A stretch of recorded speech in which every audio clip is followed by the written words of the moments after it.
guys have done a great job on that. We have a really great park system here. The way laws and codes are set up, they are always to be administered from most intrusive rule to least intrusive rule. That is continually being ignored and manipulated in the case of the old school. It has come to my attention that seats from the old school and other things have been removed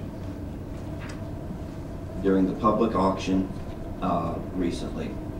This is in clear violation of 1170.17. The city has now moved past demolition by neglect to active demolition of a protected property. This property was noted as being in good condition by Kristen Scalise, CPA, Fiscal Officer of Summit County as of this year. It appears that the old school is being vandalized with the tacit approval of the city. Ordinance 143/2013, which I just saw for the first time tonight, is being passed after the fact, and I submit that it is in violation of 1170.17 regardless. 1170.17 calls for enforcement provisions and penalties. I'm not going to read this in its entirety, it's readily available.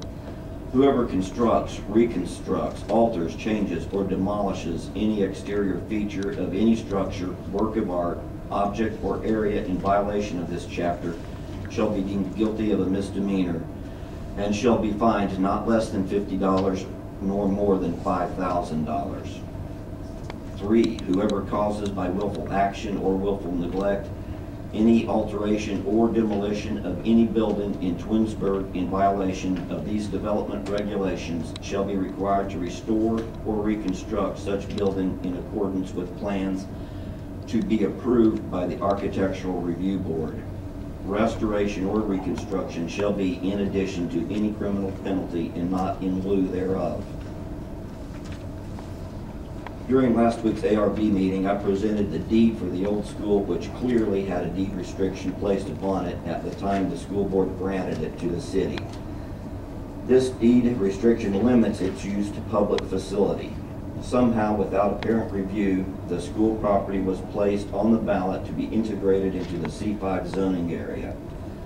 There is no ambiguity to this deed restriction at all, and I quote, "Subject to the school remaining a public building so long as it is owned by the grantee," which is the city. I was reminded by Mr. Finch that I am not a lawyer, and he would be asking Mr. Maestros' opinion on this statement. While I am indeed not a lawyer, as a construction manager, my duties include contract and architectural compliance, as well as field negotiating contracts and their details for the exact purpose of not going to a lawyer, as this adds unnecessary cost to a project. I ask that Mr. Finch's formal request for opinion to Mr. Maestros be made immediately available to the public upon its presentation, and that Mr. Maestros' response with applicable law quoted in text be made available as soon as it is released as well. I also ask that the meeting schedule between Mr. Maestros and the ARB made available as well as all meetings, minutes of these conversations.